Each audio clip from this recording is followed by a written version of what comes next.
नमस्कार, मैं हूं डॉक्टर मुनेश अरोड़ा। आज हम इस विषय पर तहकीकात करेंगे या जानने की कोशिश करेंगे कि जो भूमि घोटाले होते हैं और जिसको लेकर के चिंताएं व्यक्त की जाती हैं या जो प्रकरण न्यायालयों में जाते हैं, उनकी क्या स्थितियां रहती हैं, कैसे आगे बढ़ते हैं। अभी जैसा कि मैंने पिछली बार आपको बताया था कि 9 अरब रुपए के केस यूआईटी हारी थी, उसमें से एक जानकारी मुझे मिली है। श्याम सुंदर जी शर्मा जो वकील हैं यूडीए के, उन्होंने बताया कि जो फील्ड क्लब वाला केस है तो करीब करीब 150 करोड़ रुपए का, उसके अंदर यूडीए ने अपील कर दी है। उसकी लास्ट डेट 28 अक्टूबर है। और साथ ही ऐसी सूचना भी मिली है कि शायद अगेंस्ट पार्टी ने उसमें कैविएट भी लगाया है। तो 28 तारीख को ये पता चलेगा कि ये स्प्रिंट क्लब वाला केस है उसमें क्या हुआ।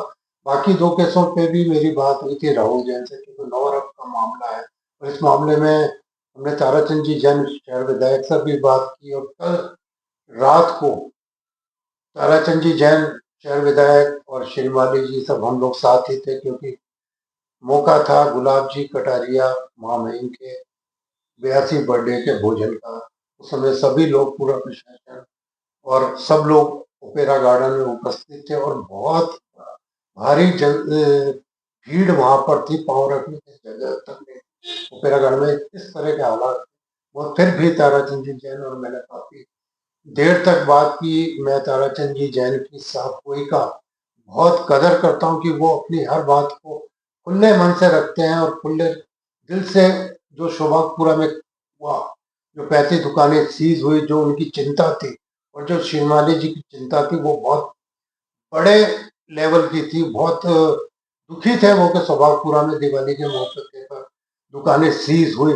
मगर फिर भी क्यों ऐसी हालात बनते हैं, क्यों बार बार शहर की जनता ठगी जाती है। क्योंकि भाजपा का एक बड़े नेता जो मेरे अच्छे मित्र हैं, उन्होंने मुझसे ये कहा था कि उदयपुर भूमाफियाओं के लिए स्वर्ग। ये बहुत बड़ा वर्ड है, भूमाफियाओं के लिए स्वर्ग है, और जनता इसमें चली जा रही है।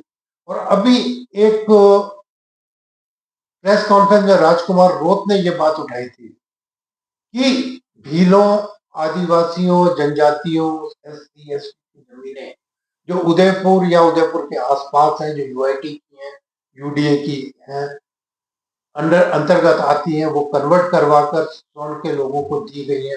और उस पर भी बहुत बड़ा घोटाला हुआ।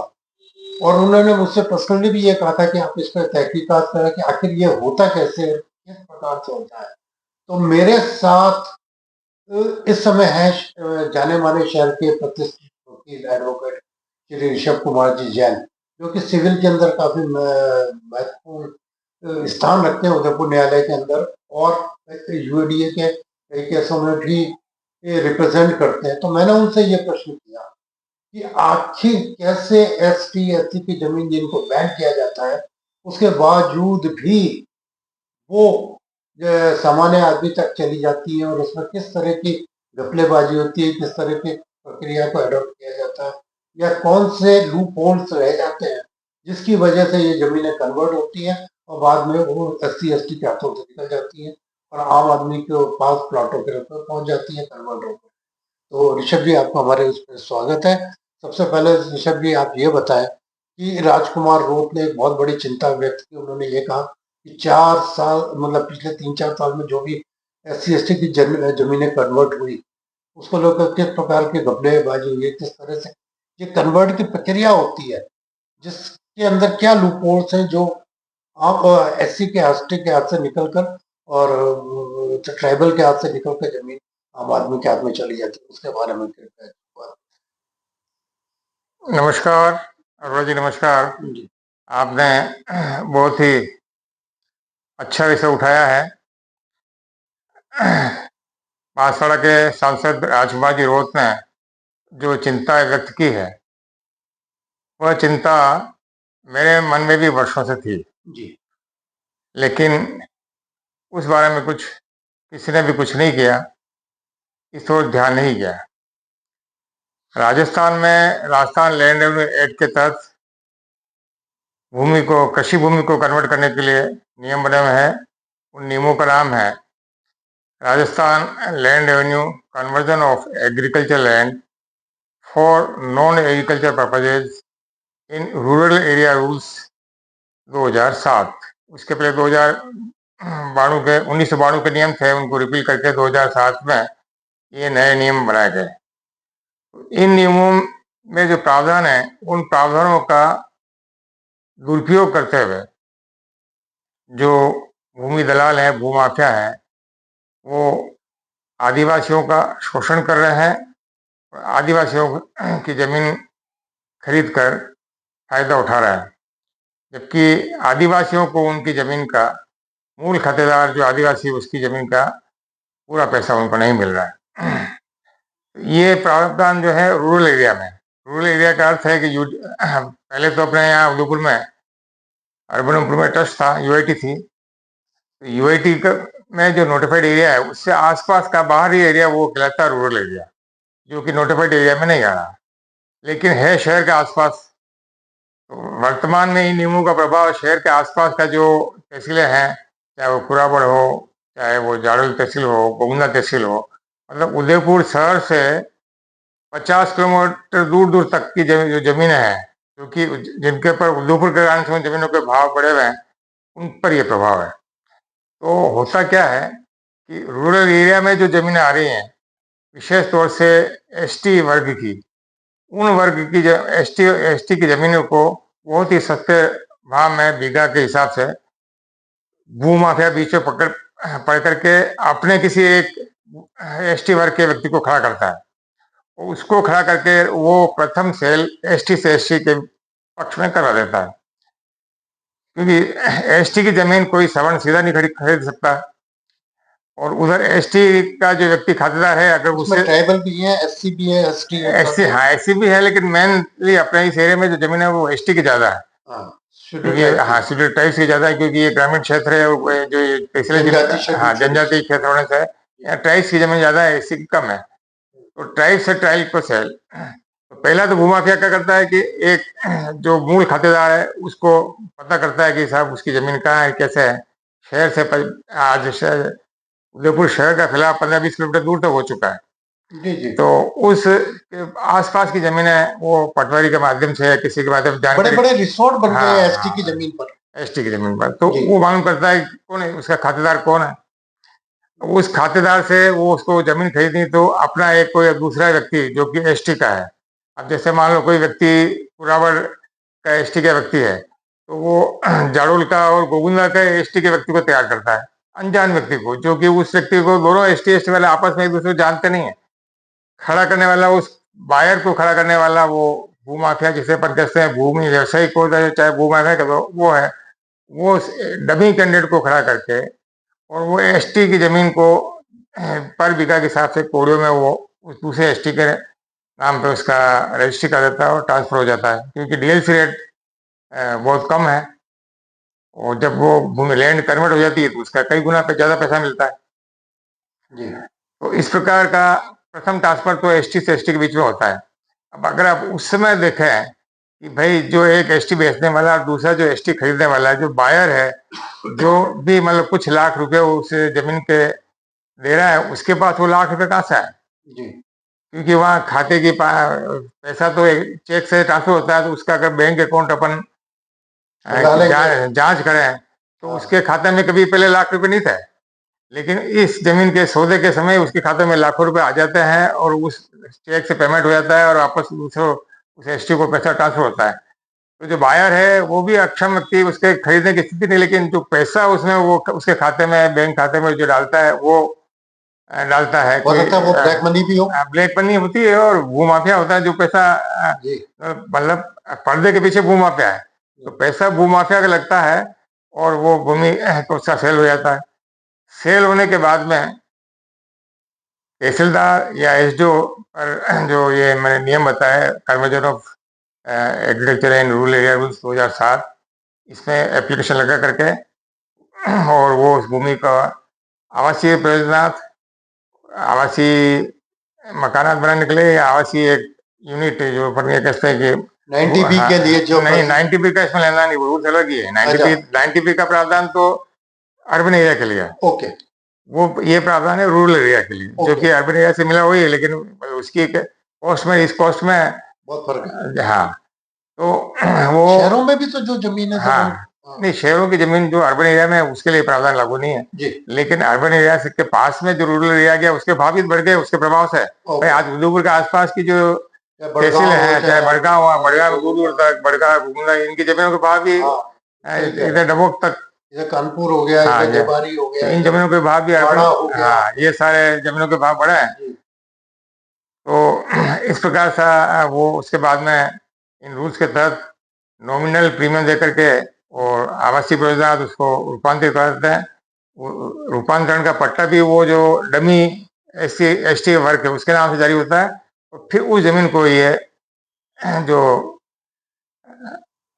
बीच में भूमाफिया है वो उसको खरीद लेता है एक सेल दिखाया। तो जो बीच में डमी कैंडिडेट खड़ा हुआ उसको भी नॉमिनल पैसा मिलता है, पर उसका पैसा, ये सारा पैसा जो पीछे भूमाफिया लगा वही लगा है। अब उस जमीन का क्या होता है कि उस पर तहसीलदार जी ने एक बार या एसडीओ ने एक बार संपरिवर्तन आदेश जारी करने के बाद में कोई वापस ऊपर चेक नहीं है, जबकि उनको इनके उस नियमों में अधिकार दे रखे हैं कि आप जांच करें, तो कोई इसको चेक नहीं करता। और उस जो संपरिवर्तन आदेश के आधार पर जो भूमि परिवर्तित हुई है उस परिवर्तित के प्लॉटिंग करके और वो भूमि आगे बेच दी जाती है। तो अब इस प्लॉटिंग में नियम तो एक 60-40 का रेशियो रहना चाहिए जी, 40% तो पब्लिक यूटिलिटी के लिए और 60% की प्लॉटिंग।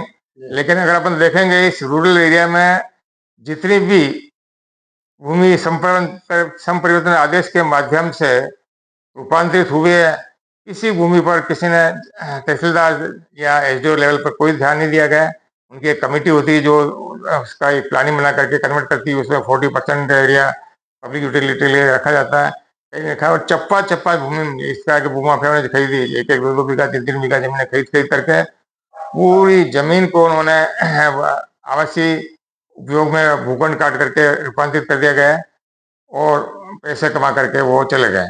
तो हो क्या रहा है कि मूल खातेदार जो था एसटी, उसको अपना प्रोपोर्शनल कहते तो उसको 25% पैसा मिला। फिर बीच में एक डमी जो एसटी जिसको उन्होंने खड़ा किया उसको 5-10% पैसा उसको देकर के ये सारी एसटी काली उससे भूमा पे खरीदी और इस पे 75% पैसा वो भूमा पे कमा रहा है। तो अपन देखेंगे कि उदयपुर से 50 किलोमीटर दूर तक चारों तरफ जो लगभग एसटी वर्ग की अधिकांश भूमि वो इस प्रकार बिक चुकी है, उसे प्लॉट कर चुके हैं। उसमें किसी में भी पब्लिक यूटिलिटी के लिए कोई जगह नहीं है। चप्पा चप्पा पर ये कंक्रीट और सीमेंट के जंगल खड़े हो जाएंगे कालांतर में, कोई देखने वाला नहीं, कोई कंट्रोल नहीं। पर्यावरण तो डिस्टर्ब हो ही रहा है। पहाड़ कट गए यहाँ के एसटी के अंदर,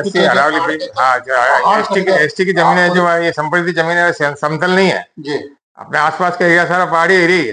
वो जो संपरिवर्तन हुआ है वो है तो खातेदार की जमीन, लेकिन वो पहाड़ी है, मगरी की ऐसी जमीन है।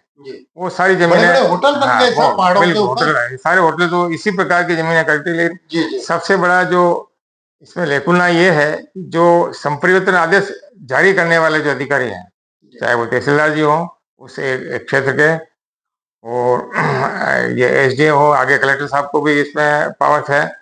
जितनी जमीन बड़ी होती ज्यादा उच्च अधिकारी को पावर दे रखा है। तो उन लोगों का इस पर कोई चेक नहीं है। और एसडीओ मेरा तो कहना ये भी है, उप पंजीयक को भी देखना चाहिए रजिस्ट्री के वक्त, एक एसटी वाला दूसरे एसटी के पक्ष में, जो कि एक एसटी वाला रहने वाला तो वो है गोविंदा का, जो बायर है झाड़ू एरिया का, वो आपस में कैसे मिलेगा, एक दूसरे जानते नहीं थे। जमीन का सौदा तो किसने किया, तो जमीन का सौदा कराने वाला है वो बीच का जो भूमि दलाल है, दलाल को, हाँ, और आपस में कैसे मिल रहे हैं, तो कैसे सौदा रहा था। ये सारा काम करने वाला पर्दे के पीछे जो है भू व्यवसायी है, वो सारा ये कार्य करता है। लेकिन जब फंड ट्रांसफर हो रहा है कि भाई 4 लाख 5 लाख या 10 लाख रुपए एक एसटी के खाते से निकल के दूसरे एसटी के खाते में जा रहे हैं, तो जिस एसटी के खाते से, बैंक खाते से पैसा निकल रहा है उसका 2-3 साल का आप अगर पासबुक देखें तो उसके पास पहले ना तो कभी 5 लाख रुपए थे, ना आगे कभी रहेंगे। उसके खातों में नॉमिनल पैसा रहता है, लेकिन ये भूमि के सौदे के वक्त उसके खाते में ये भूमाफिया जो है पैसा जमा कराते हैं, वो उसके आधार पर पैसा वो भूमि खरीद लेते हैं। वो जो बायर है बेचारा, वो बायर तो फिर वापस अपने रास्ते चला जाता है, उसका कहीं नाम नहीं, वो जानता भी नहीं है कि मेरे कौन सी जमीन मैंने खरीदी या मैंने क्या किया है, कहाँ मैंने दस्तखत किए, ये उसको कोई स्पष्ट जानकारी भी नहीं होती। लेकिन ये पर्दे के पीछे सारा खेल भूमाफियाओं का है। और दूसरा जो उदासीनता अपने प्रशासनिक वर्ग की, तहसीलदार की, जो की रहती है कि जो संप्रति आदेश उन्होंने जारी किया, नियम तो ये कहते हैं कि वो संप्रति आदेश की भूमि जो 2 साल के अंदर अंदर उसका उपयोग होना चाहिए, जिस पर्पज के लिए उसको संप्रति किया गया, लेकिन 2 साल से कहीं उपयोग नहीं हुआ। वर्षों से वो संप्रति आदेश लेके घूम रहे हैं और प्लॉटिंग करके, और पूरी पूरी की जमीनें बिकी जा रही है। जो राजकुमार रोत अभी एक मुहिम चलाने वाले हैं शहर के अंदर के आसपास के क्षेत्रों में, जो एसटी की जमीन है उसको लेकर के, जो उन्होंने एक डेटा जानने की कोशिश की कि ऐसी कितनी जमीन है, वो डेटा कहाँ से मिल सकता है? वो डेटा उनको, पहली बात तो जो भी संपत्ति में होता है तो जमाबंदी में उसका रिकॉर्ड होता है, उसका बकायदा इंदराज किया जाता है। ये इस आदेश से इसको आवास, इस पर्पज के लिए आवासीय या जो भी प्रयोजन उसको संपत्ति किया जाता है। तो पटवारी से कलेक्ट करते हैं, फिर तहसीलदार और एसडीओ और उच्च अधिकारी से कलेक्ट करेंगे भाई आप पिछले 10 वर्षों में आपने कितने संपरिवर्तन आदेश जारी किए। तहसीलदार से पूछे कि आप ये कितने संपरिवर्तन आदेश जारी किए, वैसे एसडीओ से पूछे कितने संपरिवर्तन आदेश जारी किए। और उसमें सैंपल के तौर पर कुछ जमीनें जो बड़ी जमीनें जो रूपांतरित हुई हैं, उसकी तहकीकात, छोटे छोटे 1-1 बीघा छोटे, लेकिन मान लो 5-10 बीघा जमीन जो रूपांतरित हुई, उसकी तहकीकात कराए और उसका क्या उपयोग हो रहा है, जिस पर्पज के लिए उपयोग किया गया वो नहीं। और उसमें ये देखा जाए कि सेलर कौन था और बायर कौन था, उन दोनों की आर्थिक स्थिति क्या है और ये पैसा कहाँ से है। तो सारी ये जानकारी अगर इसके पीछे पड़ा जाए तो पूरी जानकारी हो जाएगी कि ये कैसे क्या हुआ है। और मतलब एसटी की जमीनें बिकती, कोड़ियों में बिकती जा रही है, उस पर जो कमा रहे हैं ये भूमाफिया कमा रहे हैं, इन्होंने करोड़ों रुपए कमाए, कोड़ियों में लाखों में जमीन बेच करके करोड़ों रुपए भूमाफिया कमा रहे हैं। और ये जो रूरल एरिया, जो शहर के आसपास का रूरल एरिया, शहर से जो 60-70-100 किलोमीटर दूर रूरल एरिया, तो उसका तो कोई वहाँ इफेक्ट नहीं पड़ा, लेकिन जो शहर के आसपास जिस पर वो तो सभी शहरीकरण का प्रभाव पड़ रहा है, डूंगरपुर हो चाहे बांसवाड़ा हो, सबके आसपास के शहर हैं, तो उसमें तो ये इम्पैक्ट बहुत ज्यादा है, बहुत ज्यादा। मगर क्या सरकार ने अपने लेवल पर कभी इसको रोकने का कोई प्रयास किया? सरकार का इस ओर ध्यान ही नहीं है। सरकार, मैं कह रहा हूँ भाई, संप्रति आदेश जारी करने के बाद में वो भूल जाते हैं कि भाई हमने क्योंकि संप्रति आदेश भी जो जारी होता है वो किस प्रकार से होता है उसका सभी जानते हैं। मैं स्पष्ट आरोप लगा, लेकिन उसमें भी काफी लेन देन होती है, उसके आधार पर वो भूमि संपत्ति होती है। अदरवाइज कोई सामान्य व्यक्ति, एक खातेदार सीधा सीधा तहसीलदार के यहाँ जाकर के संपत्ति कहा जाएगा ईमानदारी से, तो उसका वर्षों तक वो भूमि परिवर्तित नहीं होगी और वो उसका कुछ न कुछ गोचे लगा करके उसको लंबा खींचते रहेंगे। लेकिन अगर भूमि दलाल बीच में है, वो अगर संप्रदान करा रहा है, तो वो भूमि कुछ ही महीनों में या कुछ विद इन ईयर वो संपादित हो जाती है। ये एक खेल चल रहा है। ऋषभ जी, एक चीज और बताएं कि अगर ये घोटाला बहुत अरबों का घोटाला है, तो छोटा घोटाला नहीं है। सही है, बहुत अरबों रुपए का घोटाला है। मतलब खरीद करके वो सवर्णों के जो दूर दूर तक आप देखेंगे, चाहे जाड़ोल रोड पर दूर तक हो, मतलब जाड़ोल के पास तक, यहाँ से जाड़ोल 56 किलोमीटर है, तो आप मान के चले इस सड़क पे 40-50 किलोमीटर तक, इधर इसी प्रकार से गोगुना की तरफ 40-50 किलोमीटर बड़े होटल आ गए। ये सब इनका होटलों के लिए तो एक उन्होंने अलग प्रावधान कर रखे हैं, उसी में प्रावधान रखे कि आप होटल पर्पज के लिए, टूरिस्ट पर्पज के लिए अलग प्रावधान है। लेकिन रेजिडेंशियल की बात अपन करें तो उसमें जो ये मतलब जब बड़े होटल आ रहे हैं तो रेजिडेंशियल वैल्यू वहाँ की बढ़ रही है, होटलों की जो वैल्यू है वो अपने आप बढ़ रही है। सही बात, जमीनों के भाव बढ़ रहे हैं। रूरल एरिया की जमीनों के भाव भी शहरीकरण से बढ़ते, जो पर्यटन यूनिटें बनती जा रही है, उसके कारण से उस क्षेत्र के भाव बढ़ रहे हैं। होटल्स आती है तो नेचुरली उसके आसपास के क्राइटेरिया। अभी कल ही मेरे एक मित्र है जो जाडोल के, उन्होंने बताया कि जाडोल का जो केंद्र है, मतलब बस स्टैंड के आसपास का एरिया, वहाँ 8,000 से लेकर 10,000 रुपये स्क्वायर फीट के रेट है। हाँ, ये बड़ा मुझे आश्चर्य हुआ कि जाडोल जैसी जगह पे जो उनका प्राइम लोकेशन है, वहाँ 8,000 और 10,000 रुपये स्क्वायर फीट की रेट है। उदयपुर शहर में भी, उदयपुर शहर में तो आप जो उदयपुर शहर के आसपास के जो हैं वहाँ कितनी होगी? रूरल एरिया, मतलब वो 8,000 अपन 5,000 भी माने बचा, लेकिन उस जो मूल एसटी खातेदार है उसको 500 रुपये स्क्वायर फीट भी नहीं मिल रहा, नहीं मिल रहा, जबकि वो जो भूमि दलाल है 5,000 रुपये स्क्वायर फीट कमा रहा है जी। तो ये एक जो एसटी वर्ग के लोगों के साथ विशेष तौर से, एससी भी उसको, एससी वालों को भी अपन ले लें तो घोर अन्याय हो रहा है, उनका शोषण हो रहा है। और इस ओर जो ये इन एसटी लोगों का मतलब पक्ष रखने वाले या उनका नेतागिरी कहते हैं कि करने वाले लोग बाग, उनको ध्यान, जंगल विशेष तौर से जंगल जमीन और पे जो आंदोलन कर रहे हैं वो लोग ध्यान दें कि भाई ये एक एसटी जो जमीन, जमीन वो बेच रहा है उसको प्रॉपर रेट मिल रही नहीं मिल रही, इस पे तो ध्यान दे कम से कम। पहली बात तो बेच क्यों रहा है, बेच रहा है। कल ही राष्ट्रीय आयोग आए, जनजातीय राष्ट्रीय आयोग के अध्यक्ष से बात हुई थी हमारी उदयपुर जिला परिषद में, मिस्टर आर से, वो भी कह रहे थे हम इन प्रकरणों पे ध्यान देंगे और अगर हमारे को कोई सूचना मिलेगी तो हम उस पर जरूर एक्शन लेंगे। मतलब ये सारा रिकॉर्ड वहां पे मिलता है कि इस पिछले 10 साल में, पिछले 15 साल में एसटी से एसटी की कितने ट्रांसफर और कितनी रजिस्ट्रियां हुई। तो आप इन सारी तहसील सब रजिस्ट्रार है उदयपुर शहर के और आसपास के जितने भी हैं सब रजिस्ट्रार, गोगुना में भी होगा, जाडोल में भी होगा, और उप पंजाब भी बहुत सारे छोटे छोटे जगह बन गए हैं, जैसे बारापाल में है, ये है। तो इनका भी अगर आप रजिस्ट्रियों का रिकॉर्ड मांगा जाए तो मालूम पड़ जाएगा कि ये एसटी से एसटी ट्रांसफर, फिर वही जमीन आगे सवर्ण को ट्रांसफर हो गई। और इस सब में पीछे, पर्दे के पीछे कोई न कोई भूमाफिया लगा हुआ है। ये थे ऋषभ जी जिन्होंने हमें बताया कि किस प्रकार एसटी की जमीन है, एससी की जमीनों के पीछे का खेल होकर उसको कन्वर्ट किया जाता है और उससे लाखों रुपए बनाए जाते हैं। और जिस तरह से शोषण, मुझे एक चीज ऋषभ जी और पूछनी रह गई थी बात के अंदर कि एक बार प्लॉट तो ले लिया ईश्वर ने, मगर जैसा बार बार हमारे शहर में हो रहा है कि प्लॉट बाद में फर्जी निकल जाते हैं और वापस वो तोड़े जाते हैं और कई बार 3 मंजिल होती है 5 मंजिल बना दी जाती है, फिर उसमें आम आदमी पिसता जा रहा है। आम आदमी एक बुरी स्थिति में आ गया है शहर का, उसको ये पता ही नहीं लगता कि कहाँ उसके साथ धोखा हो गया और वो वापस सड़क पे आ जाए। तो उसको रोकने के लिए आम आदमी को क्या करना चाहिए, चाहे हम सुबागपुरा लें, चाहे हम कोई भी जगह लें, तो आम आदमी उदयपुर का ठगा जा रहा है। उसको रोकने के लिए अगर वो एससी एसटी की जमीन है और कल को फंस गए तो उनकी तो धर्म भी जाएगा और धन भी जाएगा। तो उसको रोकने के लिए क्या करना चाहिए, उनको क्या सोच अपनानी चाहिए, कैसे उनका? आम आदमी को कोई भी भूमि खरीदने के लिए शहर और आसपास के, उसको सावधान रहना आवश्यक है। आम आदमी सब्जी मंडी में जाएगा और सब्जी खरीदने के लिए वो 5 जगह तहकीकात करता है कि भाई भिंडी किसके पास सस्ती है, अच्छी है, लेकिन जमीन खरीदते वक्त वो एक दूसरे के पीछे लग जाता है कि भाई उसने ये खरीद ली इसे मैं भी खरीद लेता हूँ।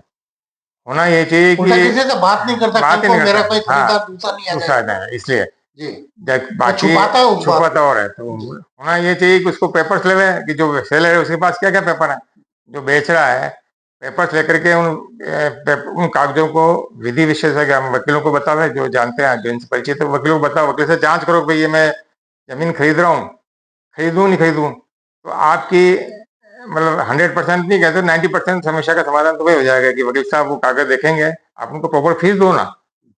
आप जब लाखों की जमीन खरीद रहे हो तो वकील साहब की जो परामर्श की फीस है वो उनको दे करके परामर्श लीजिए। तो परामर्श लेने के बाद में अगर आप खरीदेंगे तो आपको इस प्रकार के धोखे कम होंगे, उनका संभावनाएं कम हो जाएंगी। और खाली पटवारी भूमि दलालों से मिल मिला करके अगर आप खरीदोगे कि भाई उस प्लान में एक्स ने जमीन खरीदी तो मैं भी खरीद लेता हूँ, बिना जांच खरीदेंगे, तो इस प्रकार की धोखाधड़ी उनके साथ में होना संभावित कम होगा, थोड़ा कम होगा। राजकुमार रोध को क्या संदेश देंगे? रोज साहब को इस आदिवासियों की पूरी चिंता करनी चाहिए, विशेष तौर से एसटी वर्ग उनकी चिंता करते हुए जो तहसीलदार, एसडीओ और उपंजक, इनसे वो पत्र लिख करके रिकॉर्ड मंगावा है कि भाई आप कुछ बताएं कि पिछले 10 वर्षों में 15 वर्षों में इन कितने ये एसटी से एसटी में ट्रांसफर हो गया, फिर वो संप्रवित भूमि को सवर्णों ने खरीदी, उसका एक रिकॉर्ड अगर ये मांग लेंगे तो उससे अब उनको आइडिया होगा कि किस प्रकार से इस जो रूरल एरिया है शहर के आसपास का, उसमें एसटीओ वर्ग के साथ में क्या अन्याय हुआ है। और फिर अगर ऐसा बड़ा कोई उनको कांड मालूम पड़ता है तो राज्य स्तर पर उनसे करके उसको निरस्त कराने की कार्रवाई भी अगर वो करवा सके तो इनका एसटी वर्ग का भला होगा। ये थे ऋषभ जी जिन्होंने अपनी बात खुलकर रखी, और मैं आम जनता से ये अपील करूंगा कि सावधान हटी दुर्घटना घटी, ये बहुत सामान्य सा सिद्धांत है, इसको ध्यान में रखते हुए जमीनों के फ्लैटों के सौदे करें, क्योंकि बहुत ज्यादा प्रकरण आ रहे हैं। और भी चर्चा हम करेंगे, ये जो भी ज्ञानवान व्यक्ति है इस फील्ड को समझते हैं उनके साथ में। बहुत बहुत धन्यवाद। नमस्कार अग्रवाल जी, नमस्कार, धन्यवाद, आपने इस विषय पे मेरा इंटरव्यू लिया। बहुत बहुत धन्यवाद।